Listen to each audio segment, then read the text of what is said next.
Say hi, Harry.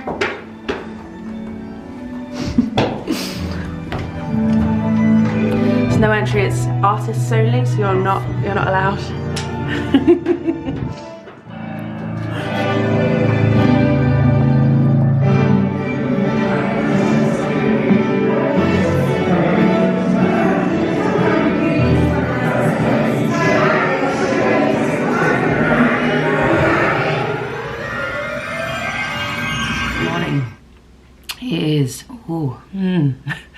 It is 8:21 in the morning in Sheffield, and I don't have to be up this early, but I've asked to be up this early because there's a tattooist in Liverpool that I've wanted to get a tattoo from for a very long time, and I thought, seeing as I'm in Liverpool on this tour, today's the day, now's the time.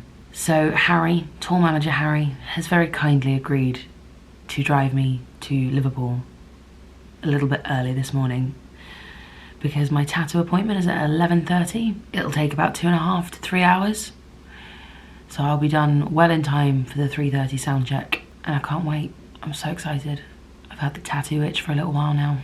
The last big tattoo I got was the one on my thigh. That was the last big tattoo anyway. I've also got this one on my arm, which was just a small on a whim one. But there's this tattooist on Instagram. I've just found her on Instagram called Rachel Ann Tattoo. That's her Instagram handle.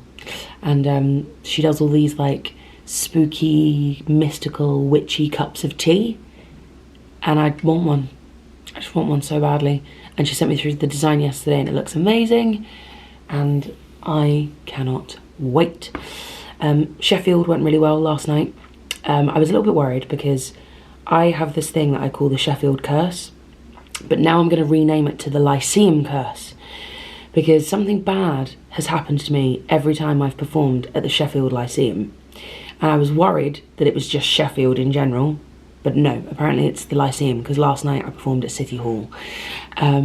So the first time I performed in Sheffield with Chitty Chitty Bang Bang, I fell backwards over a small child and did my back in for the rest of the run. And the second time I was in Sheffield, it was the first time I had to go off sick in the Addams Family. We'd done like 150 shows and my voice just went, no more, you need to rest, you need to stop. And I made a noise on stage that can only be described as the noise that you would hear if you put nuts and bolts in a blender and turned it on to like high power. My human voice made that noise. It's a voice that no human has ever made. And that was on the Friday, and then on the Saturday I was like, I can't sing anymore. So it's 8:25, I'm meeting Harry downstairs at past, so let's go. I'm very excited. So I'm filming the van. Morning, van. Morning, Harry. Morning. Van time. Oh, it's really cool. Oh, the stage is set, the lights are lit, let the show begin.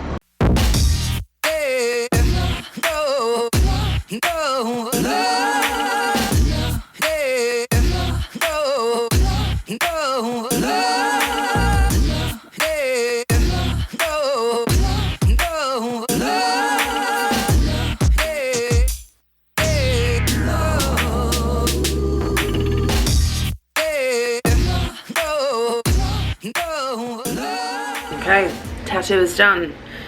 I am at the theatre. And I love it, but there's no time. Sound check, gotta go. Checking out of yet another hotel room in Liverpool. I mean, the view in this hotel was crazy. Look how cool that is.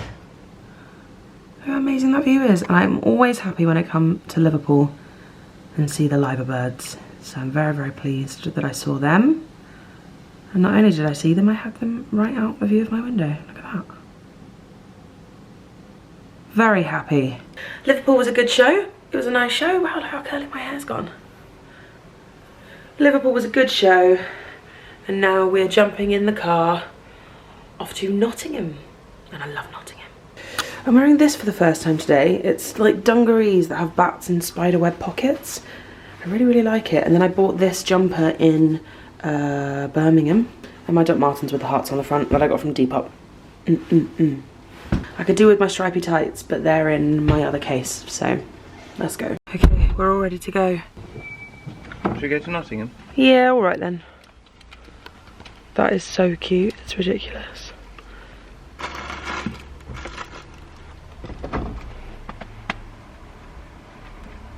Hello, we've just arrived at Nottingham Concert Hall, which I didn't realise is like attached to the Theatre Royal. So we turned up at stage door and Harry was like, we're gonna park here. I was like, is that okay when we're not performing here? He was like, we are performing here.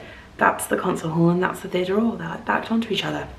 I didn't know that. So we've just arrived. The journey took forever. What was meant to be like a 2-hour journey took about 4.5 hours just because of traffic. But we're here now. All is good, and I'm about to go to sound check because it is 3:15 and I'm in sound check at 3:30, so we made it in time.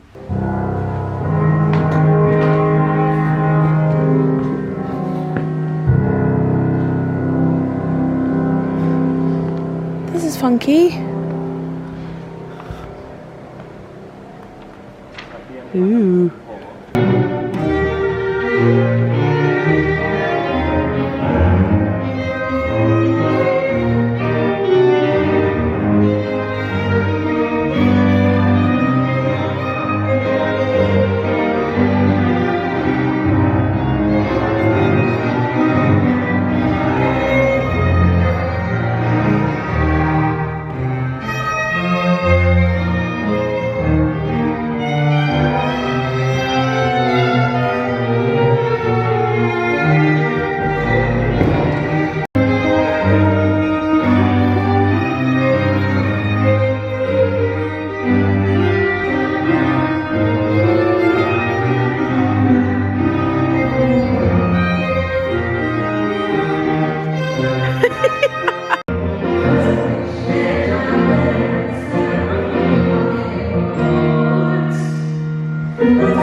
Thank you for doing my makeup, Lois. Making me look pretty and my hair. Always. Follow Harry. Harry, I've not formally introduced you on this vlog yet. I'm Harry. This is Harry Pickett, my tour manager. So I've done my meet and greet. I've had some soup. Cottage pie was on the menu, which was hard to resist. But yesterday, I felt like I burped my way through a couple of songs because I'd eaten a curry before the show, which wasn't my best idea. So not gonna do that today. Just had some soup and I'm having some tea because my voice is just feeling a little bit tired today. But should all be fine. I've done another warm up. I'm gonna do a little bit more warming up in a minute. I cried at my meet and greet today because there was this lovely person called Abby. They got emotional, I got emotional. It was an emotional time, but it was lovely. And Abby said some like super lovely things that completely made my day. So thank you, Abby, if you happen to be watching this. But yeah, I'm feeling quite tired today. I think the amount of people that I've met in the last 2 weeks, because we've been on tour for 2 weeks now, it's been a lot of people and a lot of faces and a lot of talking and a lot of sort of being switched on and a lot of emotion as well, because people do say like the most lovely things and I find it really hard not to get choked up. Because I'm one of these people where as soon as I start crying, I find it really hard to stop and suddenly everything sets me off. So I try not to let myself get to that point in meet and greet queues because then I will just be like, for everyone's pictures. But then the thing is that as soon as I get home or back to my hotel room, I then let myself get emotional and I end up just like being a crying mess, which is terrible for your voice. So then I get a little bit worried about the following day and doing the show. But I think it's all just sort of catching up with me. We're just over halfway now. We've got 8 shows left, including this one, I think. I'm just feeling it. It's all just catching up with me. So I feel like I have had 0 personality today. But hopefully I will find it in this cup of tea and I'll be good for the show. I've just come off stage and the wonderful Mick and Neil, who are our caterers, saved me some cottage pie. And I feel really emotional about it. I'm so tired. Oh, it's just really kind. You know when you're just like feeling really tired and fragile? And then someone does something nice for you. That's how I feel right now. for God's sake, it's just cottage pie, but oh, but it's not just cottage pie, it's just kindness. I think sometimes I forget that I spent a lot of my life being very independent and making lots of decisions for myself and being, you know, assertive about my own life and having opinions on things and making sure those opinions are heard and that my needs are met and, you know, all of that kind of thing. But every now and again it's like really nice just to be looked after. And even just Harry being amazing on this tour, like every time we pass the services is like, do you need anything? Because we can stop. If you need like a pee break or you just need a cup of coffee, I am on it, let's make sure it happens. And he's like so good, you know, with things like stage door and making sure that it never gets like too overwhelming, and he's just amazing. And then having Mick and Neil, like, because they, like, after the show, their job's done, like they've done all their catering stuff, they pack away. So for them to like notice that I didn't have any food and to not only package up food for me, but to heat it up for me. And they've done this a few times now, but I haven't done it in like a few shows because I've been eating before the show. But today I just wasn't feeling great before the performance. So to come to my dressing room and have them like deliver hot cottage pie with a knife and fork, it's just like above and beyond their job description and what they need to do. But they do it anyway because they're just kind human beings who just want to make sure that I've eaten something before I go to bed. It's just really kind. Someone also gave me this. I don't know if their name's on it. Yeah, is it? No. I don't think their name's on it. Safe Travels crystals. So they've put together some crystals in a bag that are all about like traveling safely. Like malachite, the guardian stone for traveling, encourages adventure and changes. I just think that's a really, really sweet thing to do. I'm gonna keep that with me in my bag. So thank you. I've separated all the presents to like make sure they're all in as few bags as possible so I can get them all in the van. So I've lost the name of the person who sent me this, but you'll know who you are, and I really, really appreciate it, so thank you. Harry's told me I can't do stage door tonight because where stage door is, like the tram tracks are right outside, and the theatre have asked not to have any crowds there. So, and I think he's also just a bit, not worried about me, but I've just been in a little bit of a frantic headspace today, so I think he's just like, I think today you just need to go home and have some sleep, because stage door has been like, the show finishes at 9:50 and I've been at stage door until about 11:15 every night, and I think I'm just starting to feel it. So he's like, nope, bedtime. I tried to fight him today because I also just don't like dissipating people, is what I was about to say, dissipating people. Don't like disappointing people, and I also just don't like the negativity that comes with not doing stage door. But then there also comes a point where I'm like, I need to go to bed.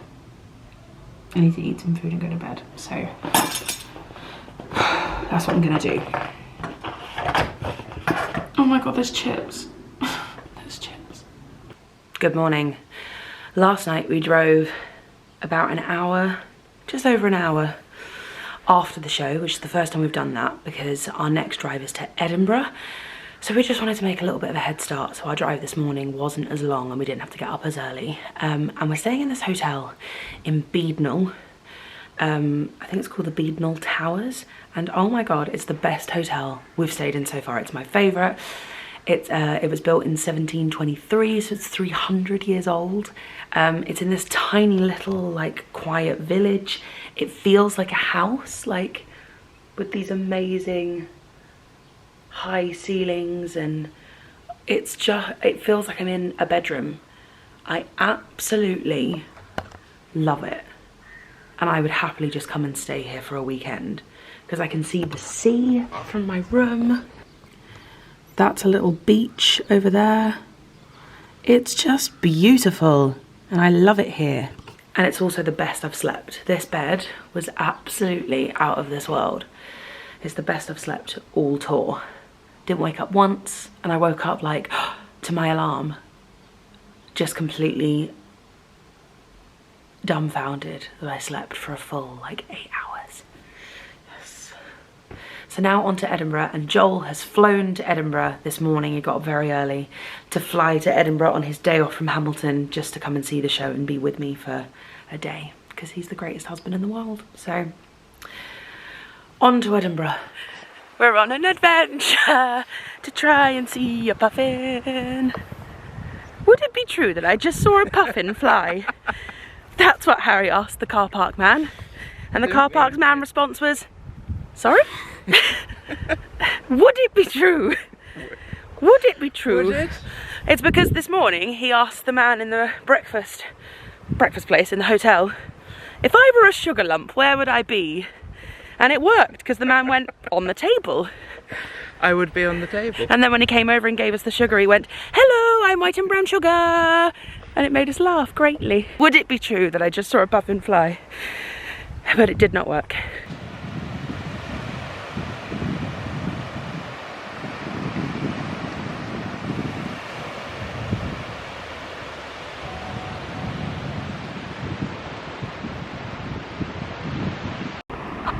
Harry's having such a wonderful time. I'm having the best day ever.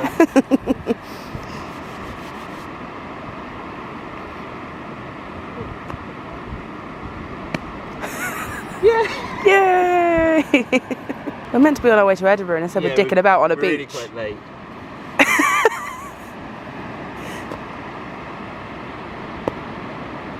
Yay!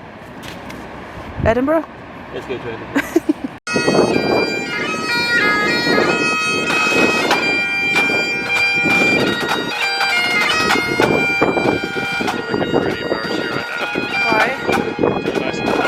Don't. Do not. Do not.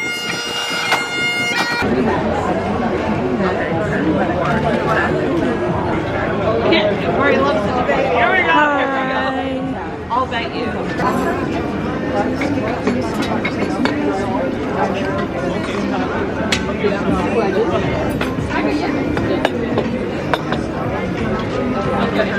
Cheers. Cheers.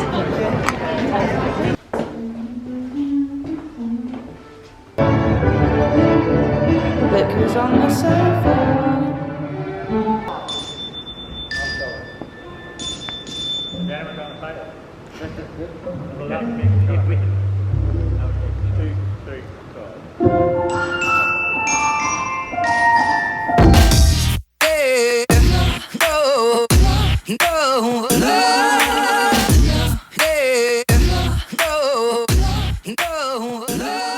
Hello, so we are in Leicester, in De Montfort Hall, and I know this dressing room because I have been here when McFly played here. I've seen McFly play here maybe 2 or 3 times, so it's nice to be in familiar territory. I twisted my ankle today, walking from the hotel to the theatre.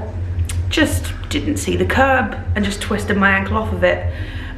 So my foot really hurts, which isn't great. It's fine, like I'll be totally fine, like totally fine. But it hurts. So that's just a fun little development for the show tonight. I actually have a really fun story about De Montfort Hall, so I'm going to tell you now. So I came to see McFly at De Montfort Hall when I would have been about 18 or 19 years old, and it was around the same time that I had started making YouTube videos. So coming to a McFly concert when you're the sister of a member of McFly and your YouTube channel is like starting to take off. I was sat on an aisle seat where there were some stairs next to me leading up to like the foyer, and a bunch of people had like queued up on the stairs and were asking if I would take pictures with them. And the show was like this close to starting, but I'm no good at saying no to people or like letting people down or disappointing people. So I was just like, yeah, okay, absolutely no worries, and was just gonna try and take pictures with as many people that were there. And the show was about to begin, and all of a sudden someone who worked front of house started like grabbing people and like forcibly like moving them away from me. And then this woman who worked front of house shouted at me and was like, who do you think you are, forcing people to queue up to get pictures with you? This is not your show. Who do you think you are? Me being me and hating confrontation, I burst into tears. And my dad didn't really see what had happened, and so I turned around like like crying to my dad about what just happened. And my dad went to go and find this person to sort of speak to them and ask like what had happened and why she thought it was okay to shout at his daughter. And my dad found the person and was like trying to have a conversation with her about what had just happened. And the woman was like, I'm so sorry, I'm just gonna have to stop you, but I think you mean to be talking to my twin who also works here, so let me just go and get her.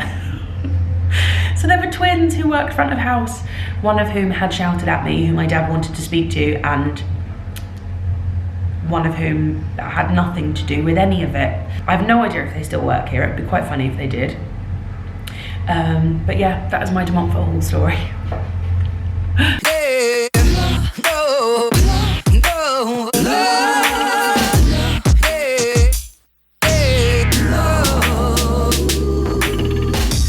Welcome to catering. It makes everyone excited, catering. Oh my, it looks so good on camera. What is this little breath The whole thing? plate is clean as well, like, do you know what I mean? I know. There's nothing on it.